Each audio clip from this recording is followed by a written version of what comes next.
Então, ô Renato, eu só tenho medo muito, que eu tava falando, né? Que nem eu falei, eu não acho que as medidas de questão da segurança foram ruins, acho que foram muito boas, inclusive, tá? Eu só tenho medo muito da questão da personificação da solução. Porque, por exemplo, ele usa da questão da segurança pública para colocar que ele precisa de um estado de emergência, aumentar o seu poder nas instituições. Se ele começa a se reeleger muitas vezes, eu posso fazer alguns comparativos, por exemplo. O Evo Morales na Bolívia era uma coisa muito parecida. Ele falava assim, ó, só pode 2 vezes, só podia eleger e reeleger.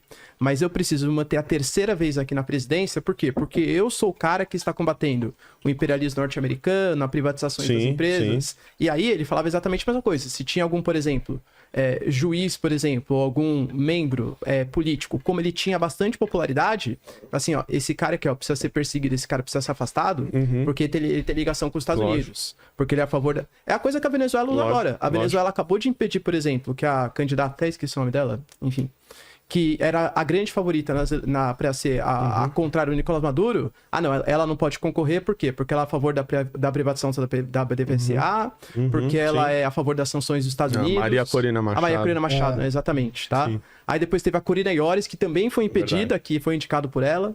Então, o meu medo é justamente esse, ele usar uma coisa que é super importante, que é a questão da segurança pública, pra ficar se mantendo no poder.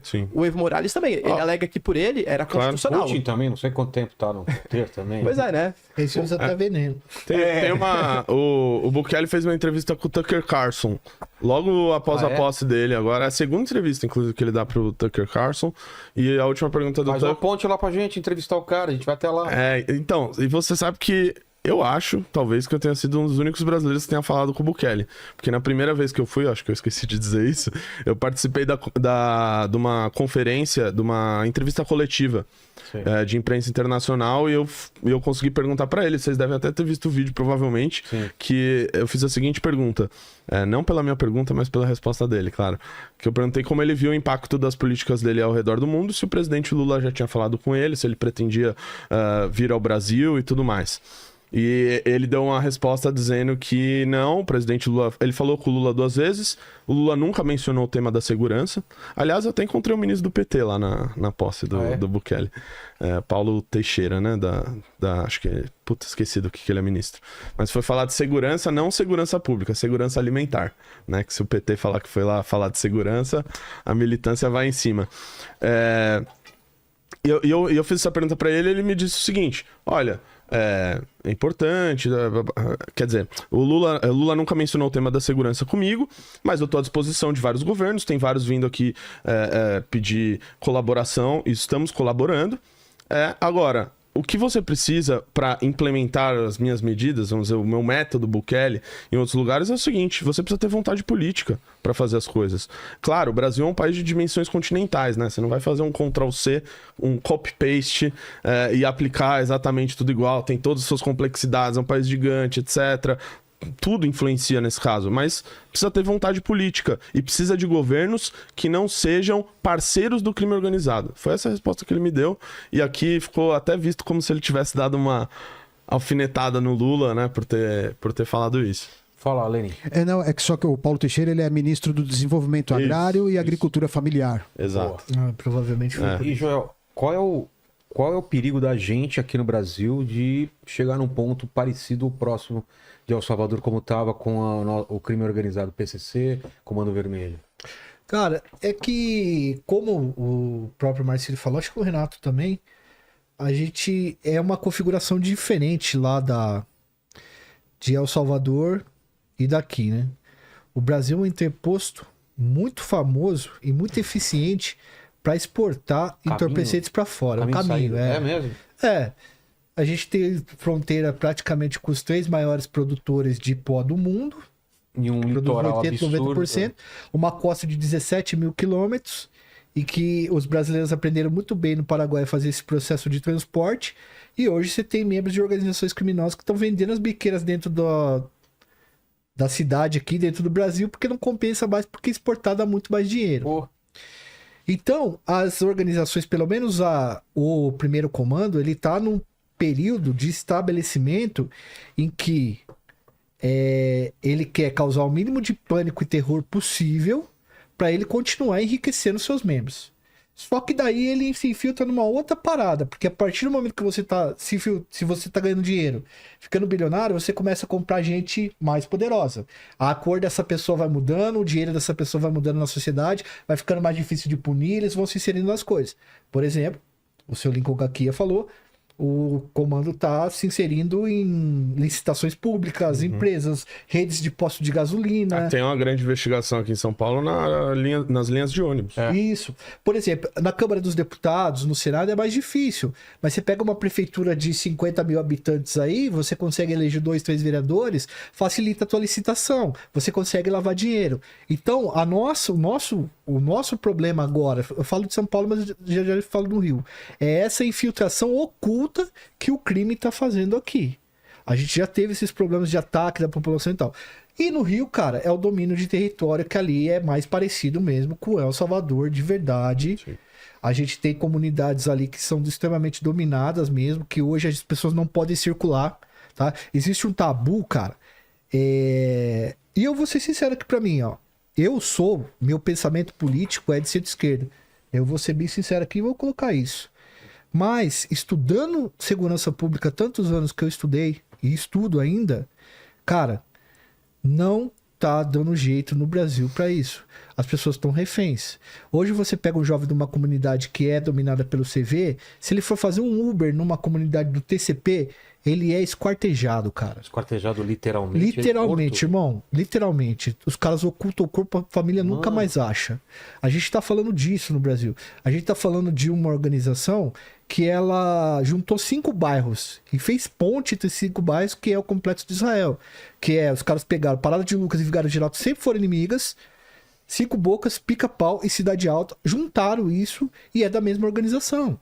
A gente tem o Complexo da Maré, que tem 16, 18 favelas, e metade é do CV e metade é do TCP. A Zona Oeste do Rio de Janeiro é controlada por milícia. Então, assim, a gente também tá nesse processo de inflamação aqui no nosso país, entende?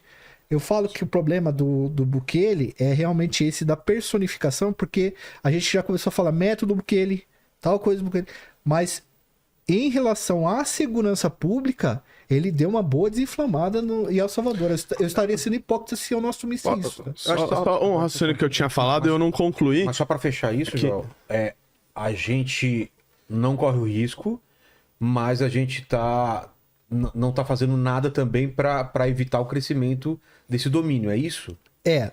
O que acontece, cara? A gente tem uma legislação bastante antiga. E a gente bate sempre nessa legislação.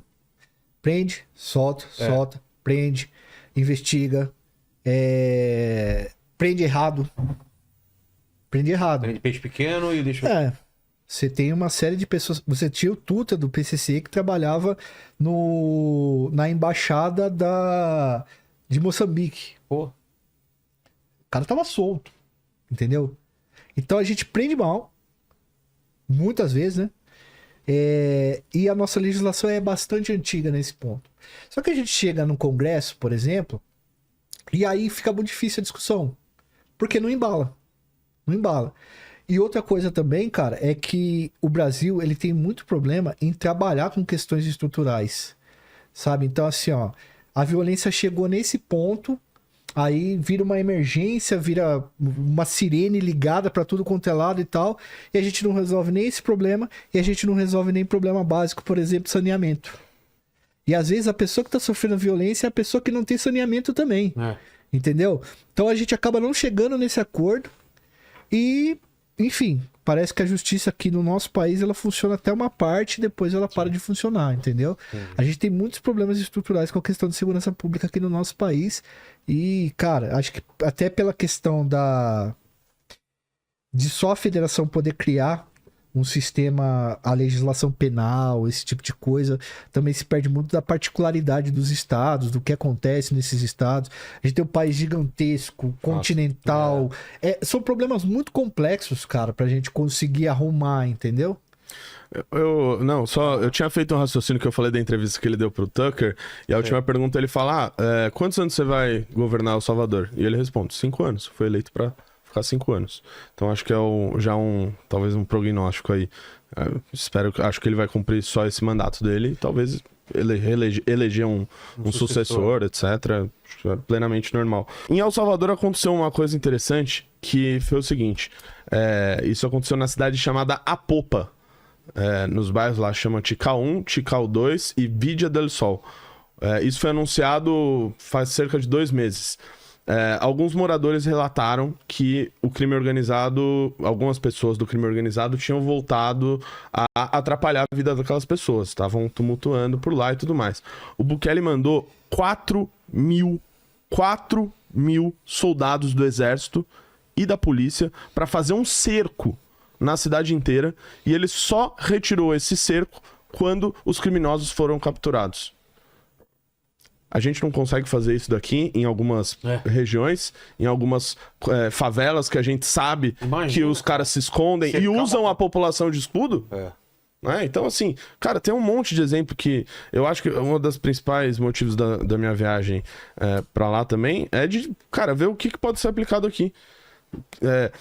O principal lá que os caras falam, né, que é o tal do regime de exceção, tem uma coisa que pra mim é principal antes do regime de exceção, que chama Plano de Controle Territorial. Plano de Controle Territorial. É um plano de 7 fases que foi estabelecido pelo Bukele ainda na eleição.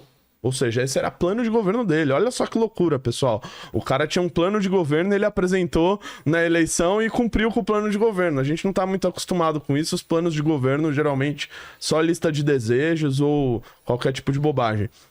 Esse plano tinha várias fases. A primeira fase, por exemplo, era retirar do crime organizado o comando dos presídios. Não parece o caso que a gente tem aqui, né? Que os presídios são controlados pelas organizações criminosas, pelas facções, os caras mandam e desmandam, tem um monte de benesse, comanda o que entra, o que sai. O preso, quando chega, ele já tem que tomar uma decisão, né? Se ele vai querer ficar na ala dos caras ou... Exatamente, eu acho que é um problema urgente quando a gente for falar de segurança pública, é retomar os presídios. A segunda fase era investimento em educação. Lá tem um negócio que chama Cubos, Centro de Convivência, Centro de Bem-Estar e Convivência. Algo nessa linha aí de bem-estar. Foi feito um grande investimento na área de educação para ter curso profissionalizante, para principalmente a molecada mais nova, que era basicamente levada pelo crime para fazer parte das organizações. Porque qual que era o lance? Os menores de idade, eles não tinham a mesma punição dos mais velhos, é como se fosse a maioridade penal, né? Apesar que lá eles acabam não usando essas terminologias, então fazia com que os menores de idade eles estivessem em uma situação vulnerável para ser cooptada pelo crime. Ora, se o menor de idade ele não vai poder sofrer uma sanção, ser preso, etc., caso ele cometa algum crime grave, ele é um cara que o crime organizado vai querer ter como parceiro. Então eles iam nas crianças. Então, fazer essa punição grave serviu para proteger as crianças de serem cooptadas pelo narcotráfico.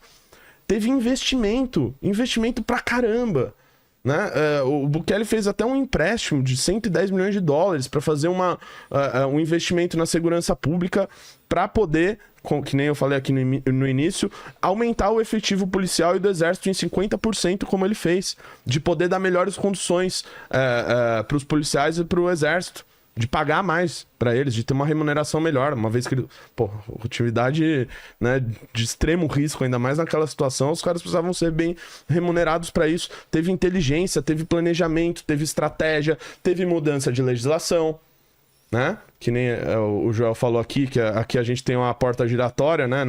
Em presídio, em delegacia, que você leva o cara, ele sai. Lá não. Você era reincidente, meu amigo, o seu tratamento já é diferente. Já é diferente. Aliás, tem um projeto, inclusive do Kim, nesse sentido, para adaptar com uma legislação norte-americana, que se você é reincidente, se você já cometeu, acho que são 3 delitos no caso do processo que no projeto dele, cara, o seu tratamento aqui vai ser diferente. A gente não vai... Não dá pra gente achar que é normal o cara ir pra uma delegacia 38 vezes e não tá preso. Pro policial prender um cara na rua e for ver as passagens do cara, o cara passou 40, 50 vezes na polícia mesmo. Mano, tem caso assim, velho. 50 vezes o cara entrou, ele tá solto lá cometendo crime. Você acha que o policial tem energia, tem vontade de falar, vou ficar aqui, vou levar o cara na polícia civil, vou fazer um boletim, vou não sei o quê? Não dá, ele sabe que o cara vai ser solto. Cara, a maioria dos policiais falam. O problema aqui é essa porta giratória. Você prendeu o cara, tá cometendo um crime, você sabe que ele é de organização, ele entra no lugar e ele sai pela porta da frente dando risada ainda do policial, né? Tratando o cara como trouxa, porque ele tava exercendo o trabalho dele e prendeu os caras. Então, assim, tem um monte de coisa. Eu acho que o plano de controle territorial é o principal que a gente deveria adaptar, que acho que é o desafio que eu trago, para as nossas realidades aí, municipais, estaduais.